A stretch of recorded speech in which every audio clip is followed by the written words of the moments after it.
पांडवों को राज्याधिकार सौंपने के संबंध में कौरवों द्वारा निर्णय लिया, ये कथा आप सुने।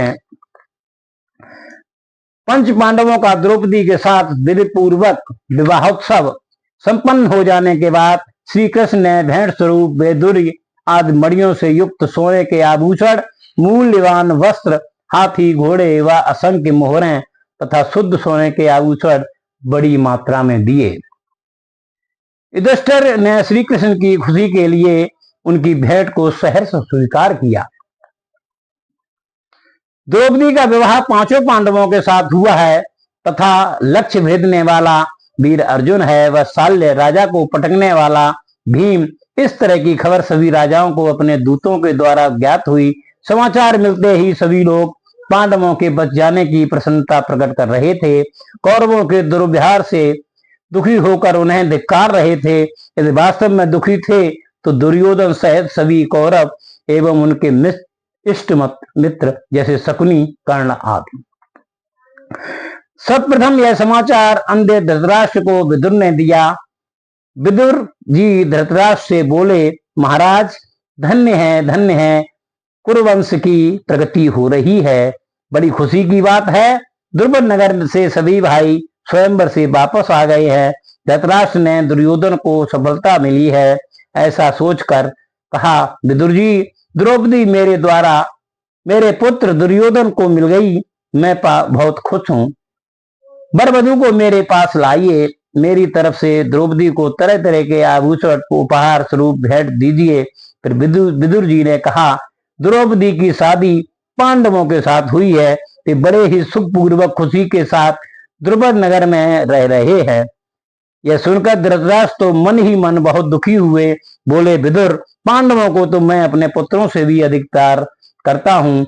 उनके जीवन से, विवाह से तथा द्रुपद जैसे संबंधी से मैं बहुत ही खुश हूँ। वे द्रुपद के यहाँ शीघ्र ही उन्नत कर लेंगे। विदुर जी यह कहते हुए आपकी सद्बुद्धि ऐसी ही बनी रहे कहकर चले गए। विदुर जी के जाने के बाद दुर्योधन और कर्ण धृतराष्ट्र के पास आए। बोले, महाराज, हमारे दुश्मन पांडव अभी जीवित हैं,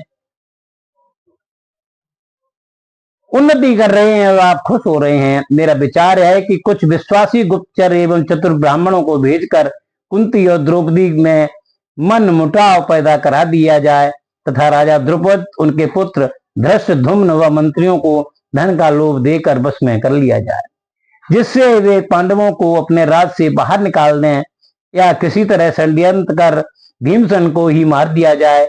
यानी द्रुपद को सहानुभूति पाने के लिए पूर्व ही उन्हें किसी तरह मार डालना श्रेयस्कर है। कर्ण बोले, दुर्योधन, मैं तुम्हारे इस विचार से सहमत नहीं हूं। तुम्हारे बताए उपायों में से कोई भी उपाय सफल नहीं होगा। मेरा विचार है कि बहुत बड़ी सेना के साथ द्रुपद पर चढ़ाई कर दें और उन्हें हराकर पराक्रम से ही पांडवों को मार डालें, क्योंकि पांडव साम दाम और भेद नीति से परास्त नहीं हो सकते। धृतराष्ट्र ने कर्ण की प्रशंसा करते हुए कहा, बेटा कर्ण, तुम तो शास्त्रार्थ कुशल, नीति कुशल तो हो ही। तुम्हारे विचार से मैं भी सहमत हूं, परंतु मैं चाहता हूं कि इस संबंध में भीष्म पितामह, आचार्य द्रोण और विदुर से भी सलाह लेना श्रेयस्कर ही रहेगा। धृतराष्ट्र सभी की सलाह लेने के लिए भीष्म पितामह, द्रोणाचार्य व विदुर को बुलाकर मंत्रणा करने लगी।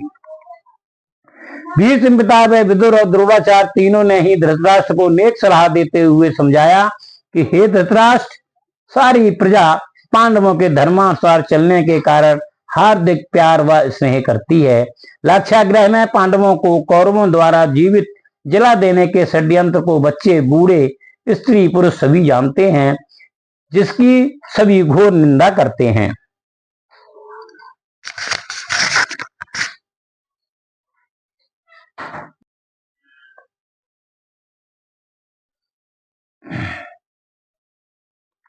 हे राजन, यह आपका सौभाग्य है कि प्रजा ने विद्रोह करके आपको अभी तक शासन से च्युत नहीं किया है। अब लोक निंदा से बचने का एक ही मात्र उपाय है, वह है पांडवों को आदर के साथ हस्तिनापुर बुलाकर प्रतिष्ठा पूर्वक आधा राज्य सौंप दिया जाए, क्योंकि इस राज्य के असली उत्तराधिकारी तो पांडव ही है। पांडु के आकस्मिक निधन होने पर पांडव अल्पायु के थे तथा विदुर जी दासी पुत्र होने के कारण गद्दी पर नहीं बैठ सकते थे, इसलिए कुछ समय के लिए शासन आपको सौंपा गया था, जिसका कि आप और आपके पुत्र नाजायज लाभ उठा रहे हैं। पांडव अब वयस्क होने के साथ शक्तिशाली भी हो गए हैं। उनके पक्षधर यदुवंशी श्री कृष्ण तथा स्वयं ससुर पांचाल नरेश द्रुपद हैं। पांडवों को समझाने पर वे पूरे राज्य की मांग नहीं करेंगे, क्योंकि वे झगड़ालू प्रकृति के नहीं हैं। यदि ऐसा नहीं किया गया तो हे धृतराष्ट्र, तुम्हारे कौरवों का समूल क्षत्रियों का तथा प्रजा का सत्यानाश हो जाएगा। आप दुर्योधन, कर्ण और शकुनी आज दुष्ट अधर्मियों के जाल में न फंसें। पांडवों के साथ सद्व्यवहार करने से हम सबका व कुरुवंश का कल्याण होगा तथा हमारी शक्ति व क्षत्रिय तेज में वृद्धि होगी। धृतराष्ट्र ने कहा, भीष्म पितामह, विदुर एवं द्रोणाचार्य बड़े ही बुद्धिमान एवं ऋषि तुल्य हैं। इन सबको की राय परम हितैषी है। आप लोगों की राय हमें स्वीकार है। धृतराष्ट्र की आज्ञा से विदुर जी द्रुपद, पांडव एवं द्रौपदी के लिए तरह तरह के मूल्यवान उपहार लेकर रथ पर सवार होकर पांडवों के पास पांचाल देश की राजधानी द्रुपद नगर को गए। विदुर ने सर्वप्रथम राजा द्रुपद से, फिर श्री कृष्ण व पांडवों से मिलकर धृतराष्ट्र की तरफ से कुशल क्षेम पूछकर सबके लिए उपहार अर्पित किए। विदुर जी ने विनम्र भाव से राजा द्रुपद से प्रार्थना की, हे राजन, हस्तिनापुर में धृतराष्ट्र, कौरव तथा सारी प्रजा पांडवों व द्रौपदी को देखने के लिए लालायत है तथा पांडव भी बहुत दिनों से देश छोड़े हुए अपने देश को देखने के लिए उत्सुक हैं। श्री कृष्ण की सहमति व राजा द्रुपद की आज्ञा से पांडव और द्रौपदी माता कुंती सहित विदुर जी के साथ हस्तिनापुर में आ गए। पांडव हस्तिनापुर जाकर धृतराष्ट्र व भीष्म आदि के चरणों में नतमस्तक होकर नगरवासियों से मिलकर अपने महल में गए। धृतराष्ट्र ने दिखावे के लिए हार्दिक प्रसन्नता प्रकट की। कुछ समय बीतने पर धृतराष्ट्र और भीष्म ने पांडवों को बुलाकर कहा, हे पांडुपुत्रों, भविष्य में तुम लोगों में व कौरवों में कोई वैमनस्य या झगड़ा न हो, इसके लिए तुम आधा राज्य लेकर खांडवप्रस्थ में अपनी राजधानी बनाकर वहां राज्य करो। पांडव आधा राज्य पाकर भी संतुष्ट हो गए। युधिष्ठिर ने श्री कृष्ण की सहायता से कुशल शिल्पकारों एवं वास्तुविदों के द्वारा खांडवप्रस्थ में एक सुंदर स्वर्ग के समान सुशोभित नगर का निर्माण कराया। इसके चारों ओर 4 दीवारी, खाइयां व बड़े फाटक बनवाए गए। अतः सुंदर बागों, नहरों, तालाबों, विद्वान ब्राह्मणों, श्रेष्ठ कारीगरों, सेठ साहूकार आदि से युक्त राजधानी, जिसके मध्य रत्न जड़ित विशाल महल में पांडव सुखपूर्वक रहने लगे। युधिष्ठिर ने इस राजधानी का नाम इंद्रप्रस्थ रखा। यह स्थान पूर्व में किसी समय ययाति और पुरु जैसे महाप्रतापी राजाओं की कर्मस्थली था। राजा युधिष्ठिर अपने भाइयों की सहायता से प्रजा की देखभाल भली भांति करते थे। इनका यश चारों ओर फैल रहा था। इस प्रकार सत्यवादी धर्मात्मा युधिष्ठिर ने 23 वर्षों तक सुख, शांति और न्याय के साथ राज्य किया। उधर दुर्योधनाद कौरवों के मन में पांडवों के प्रति द्वेष से पूरित दुष्ट भावना मन ही मन पनप रही थी, जिसे कि किसी दिन विस्फोटित होना ही था। अब आप आगे की कथा, अर्जुन का 12 वर्ष का वनवास की कथा सुने और बड़े ध्यान पूर्वक से कथा सुने।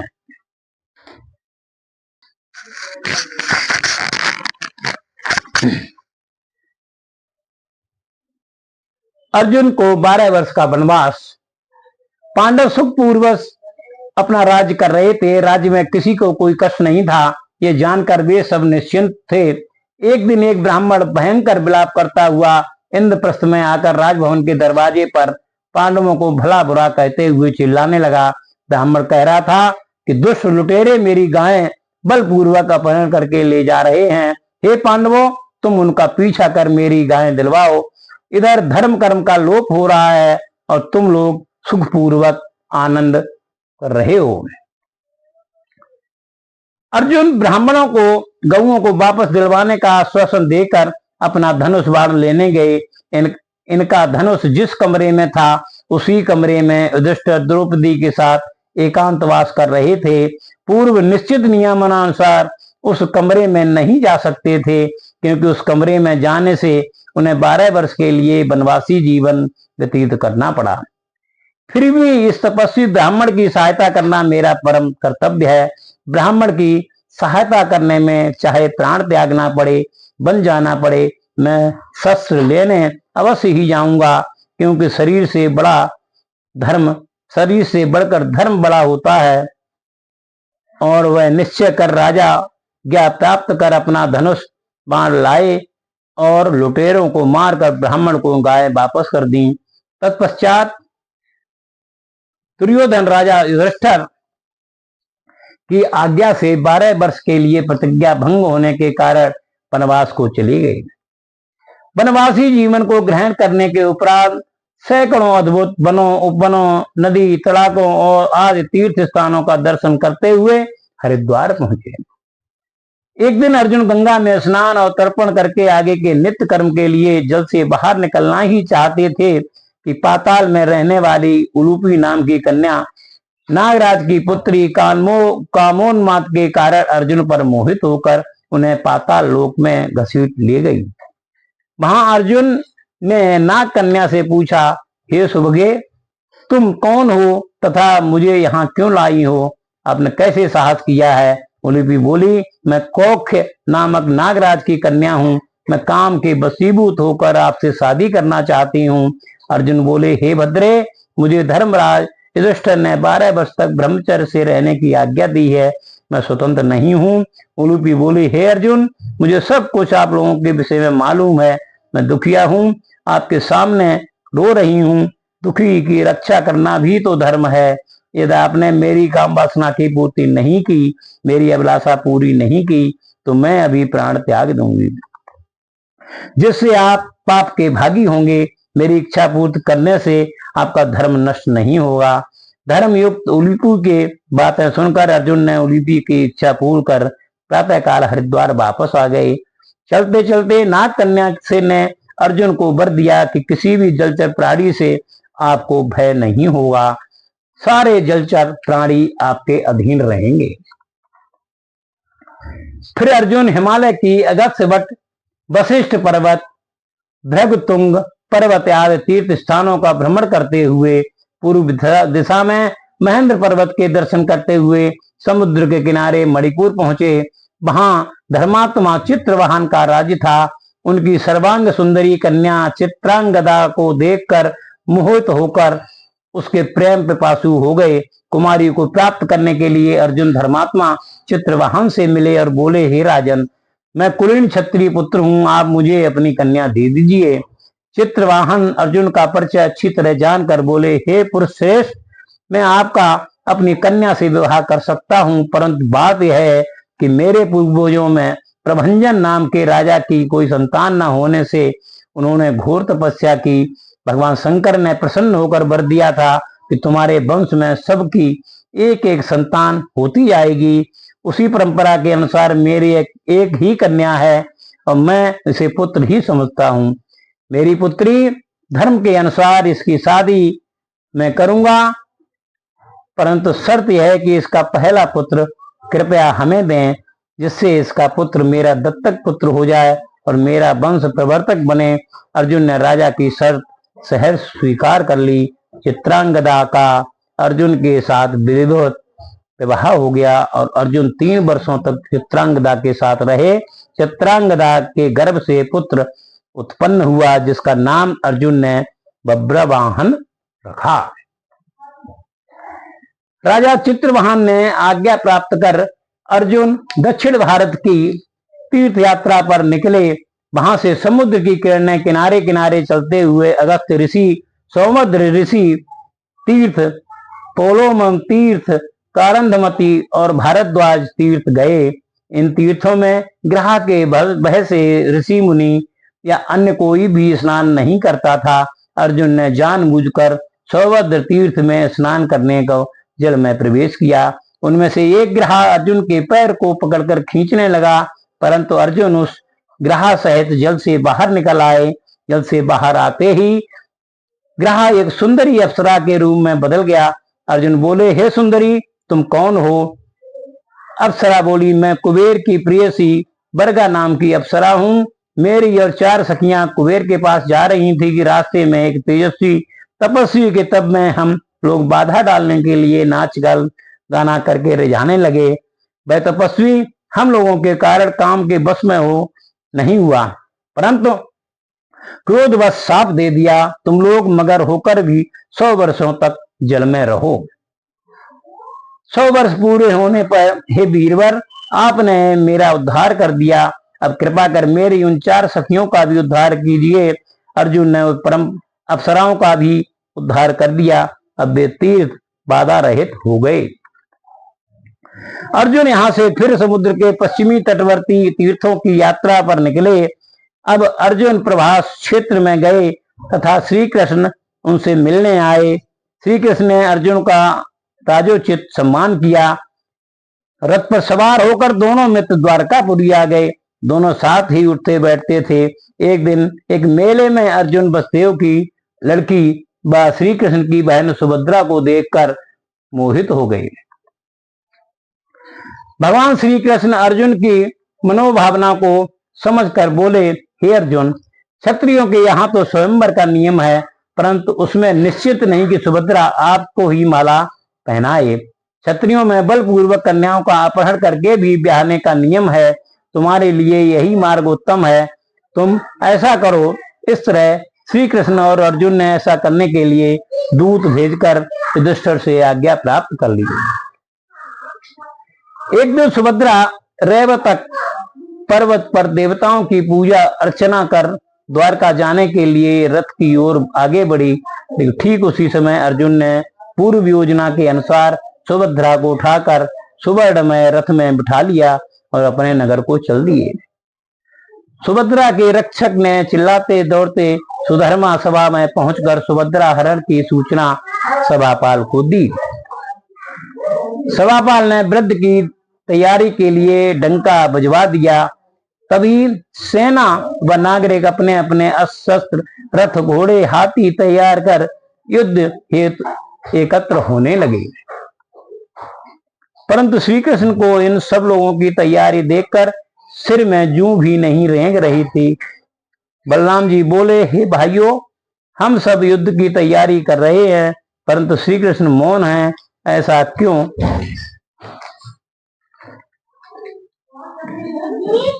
वह जाने बिना हम लोगों को युद्ध के लिए तैयार होना व्यर्थ है। पहले इनकी राय जाननी चाहिए।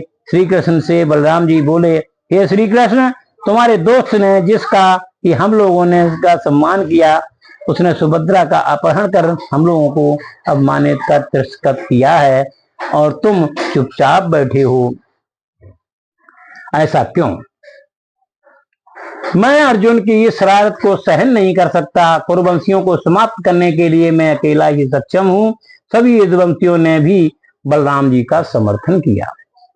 श्री कृष्ण बोले, अर्जुन ने हमारे वंश का अपमान नहीं किया है। उन्होंने हमारे वंश को श्रेष्ठता मानकर ही हमारी बहन का हरण किया। उन्हें संदेह था कि स्वयंवर में संभवतः सुभद्रा को प्राप्त कर सके या न कर सके, इसलिए क्षत्रिय धर्म के अनुसार ही उन्होंने अपहरण किया है। अर्जुन, सुभद्रा की जोड़ी बहुत ही सुंदर है। भगवान शंकर को छोड़कर किसी अन्य को अर्जुन को जीत पाने के कठिन है। हमारे घोड़े तथा रथ इस समय अर्जुन के पास ही है। मेरे विचार से तुम शीघ्र ही अर्जुन के पास प्रसन्न चित्त से जाकर उसे सांत्वना देकर वापस लाओ। यदि वह अकेले ही यदुवंशियों को परास्त कर सुभद्रा के साथ हस्तिनापुर पहुंच गए तो हम लोगों की बदनामी होगी, अतः उनसे मित्रता कर लो, इसी में हम लोगों का यश बढ़ेगा। यादवों ने श्री कृष्ण की बातों को समझकर मान लिया। वे सम्मान पूर्वक सुभद्रा अर्जुन सहित अर्जुन को लौटा लाए और दोनों का विवाह कर दिया। इस प्रकार 12 वर्ष व्यतीत हो जाने पर वे इंद्रप्रस्थ वापस आ गए।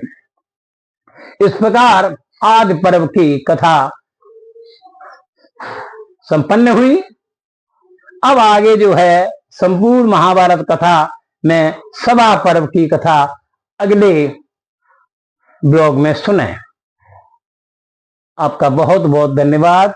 मेरे चैनल ब्रजेंद्र दीक्षित को सब्सक्राइब करें, लाइक करें, शेयर करें और साथ ही बेल आइकन दबाना न भूलें।